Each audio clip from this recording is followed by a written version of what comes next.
여러분 안녕하십니까? 이충건 방송의 이충건입니다. 오늘은 새해 3주 만에 11조 원의 적자 국채를 발행하여서 국가채무 뒤환이 1075조 원으로 증가했다. 이는 GDP의 50.1%로 사상 처음으로 50%를 넘어섰다라고 하는 내용을 가지고 말씀을 드리겠습니다.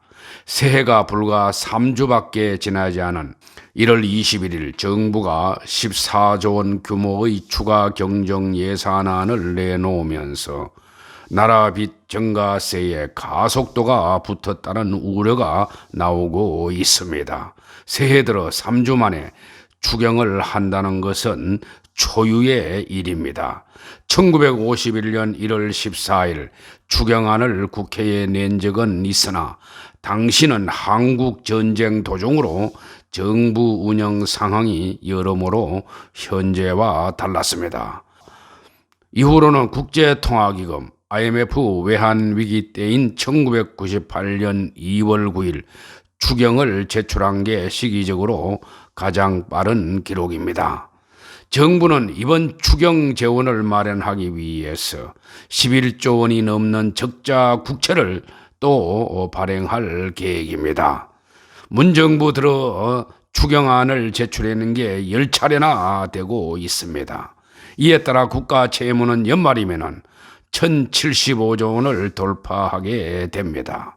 게다가 현 정부는 임기 종료를 불과 3개월여 앞두고 추경안을 발표했습니다.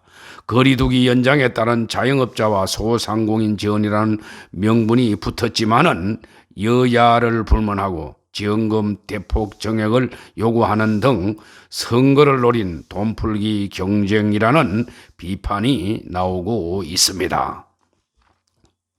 이는 국가 채무 천조원 시대를 예고한 지 얼마 되지 않은 시점에서 일어난 일들입니다. 정부는 이날 국무회의를 열고 2022년 추경안을 의결했습니다.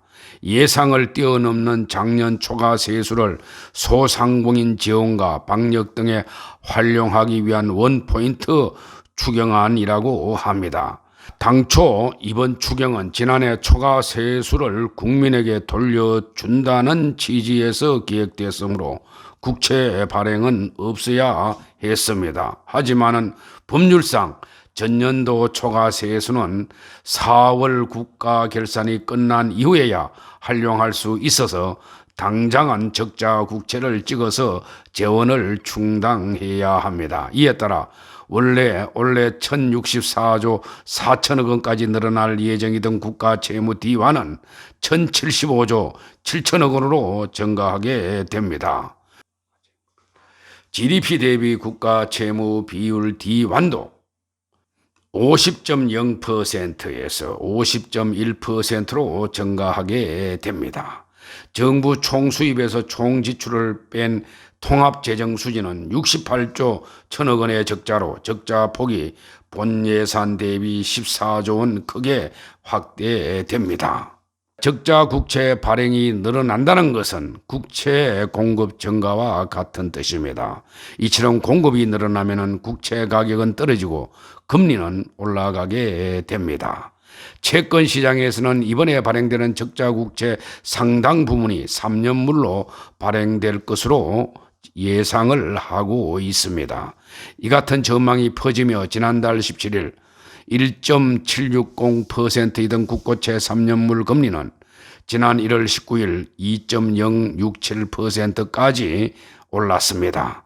채권 전문가들은 적자 국채 발행이 1조 원 늘어나면 시중 금리는 1베이시스 포인트 올라가는 것으로 보고 있습니다. 이번 국채 발행에 따라서 0.1%포인트 이상의 국채금리 인상 효과가 있을 전망입니다. 기존금리 인상으로 돈 빌리기가 갈수록 어려워지는 가운데 일부 분야를 중심으로 자금 경색이 나타날 수가 있습니다. 올해 본 예산에서 정부가 책정한 국고채 이자 비용은 20조 7천억 원입니다. 이번 추경 전체 규모의 1.5배에 가까운 돈을 올 한 해 이자로 지급해야 합니다. 이자 비용이 20조 원을 넘어선 것은 사상 최초이고 문정부가 출범하던 초에는 17조 2천억 원이었던 것이 5년 만에 3조 5천억 원이나 증가했습니다. 우리나라 재정 건전성은 아직까지는 양호하다는 평가가 있지만은 증가 속도가 빨라 결코 안심할 수가 없습니다. 국가 채무는 현 정부가 출범한 2017년만 해도 660조 2천억 원, GDP 대비 36% 수준이었습니다. 과거의 정부는 40%를 마지노선으로 여기고 그렇게 지켜왔습니다. 그러나 문정부는 2018년 608조 5천억 원, 2019년 723조 2천억 원으로 증가했습니다. 그러다 코로나19 확산을 맞은 2020년에는 846조 6천억 원으로 한 해 만에 100조 원 넘게 크게 증가했습니다. 코로나 2년 차인 작년에도 100조 원 이상 불어나서 국가 채무 뒤환은 965조 3천억 원까지 올라갔습니다.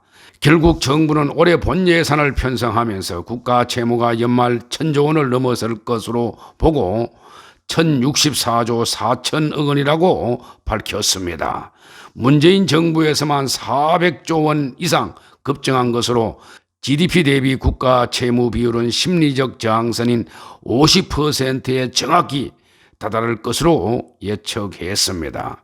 여기에 추경안까지 더하면 재정 건전성 악화 속도는 보다 더 빠르게 됩니다. 국가 채무를 증가시켜서 국민에게 현금을 나누어 주면은 생활이 나아질까요? 반드시 그렇다고만은 할 수가 없습니다. 즉 국채를 발행하면은 채권 가격은 내려가고 금리는 올라가게 됩니다. 금융권 조달 비용이 늘고 대출 금리가 올라가게 됩니다. 정부가 대대적으로 돈을 풀면은 물가가 올라가고 실질 금리가 하락하면서 우리나라의 대외 투자 매력이 떨어지게 됩니다. 공교롭게도 고물가에 시달리는 미국이 조기 금리 인상을 준비하고 있습니다. 한국은행은 한미 금리 차가 벌어지지 않도록 금리 인상 고삐를 더 강하게 잴 수밖에 없습니다. 게다가 국가 신용 등급에 비해서 높은 금리로 막대한 자본이 유입되며 작년 외국인의 국내 채권 보유액은 사상 최고치인 214조 원으로 증가했습니다. 재정 악화로 국가 신용도가 타격받고 실질 금리가 하락하면은 이 자본이 썰물처럼 빠져나가서 금융시장에 큰 충격을 줄 수가 있습니다. 이런 문제점이 계속되는데 대선을 앞둔 정치권은 돈줄 풀기를 주장하며 부채 폭탄을 앞당기고 있습니다. 남유럽 일부 국가와 일본 등 다른 선진국도 재정 악화 문제를 겪고 있지만은 대부분 재정 관리 압박이 덜한 기축통화국들입니다. 무엇보다 우리나라는 저출산, 고령화에 따른 인구 감소와 노년 부양비 증가로 인해서 향후 수십 년간 복지 지출이 급증하는 문제를 겪을 것으로 예측이 됩니다. 정부의 곳간을 아껴두어야 보릿고개에 견딜 여력이 생길 수가 있습니다. 그런데 이게 끝이 아니고 앞으로 추경 규모가 크게 늘어날 가능성이 있습니다. 대선을 앞두고 표심 잡기에 급격한 정치권이 정부 안으로는 턱도 없다며 추경이 35조 원은 되어야 된다고 주장을 하고 있습니다. 재원 조달 방안에 대해서는 차기 정부가 하면 될 일이라고 다음 정부에 미루고 있습니다. 이 정부는 코로나19를 핑계로 5년간 국가 채무 뒤환을 400조 원 이상이나 증가시켜 놓고 관리는 다음 정부에서 하라고 하고 있습니다. 참으로 무책임한 정부라고 할 수가 있습니다. 국가 채무의 급격한 증가는 현재의 2030 세대와 미래 세대에 큰 부담을 주는 것입니다.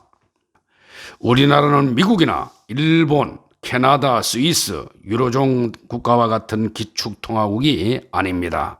일부 무책임한 폴리페스와 정치인은 우리나라 국가 부채를 OECD 평균치와 비교하면서 우리나라는 아직 괜찮다고 주장하고 있습니다.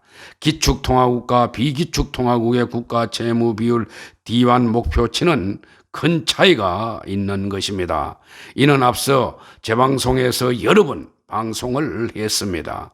비기축통화국인 우리나라가 재정난을 겪게 되면은 국가 신용 등급 하락, 외자 유출, 제2 외환위기로 이어지는 것은 순식간에 일어날 수도 있다는 것을 명심해야 할 것입니다. 오늘 방송은 여기서 마치겠습니다. 제 방송을 끝까지 시청해 주셔서 고맙습니다.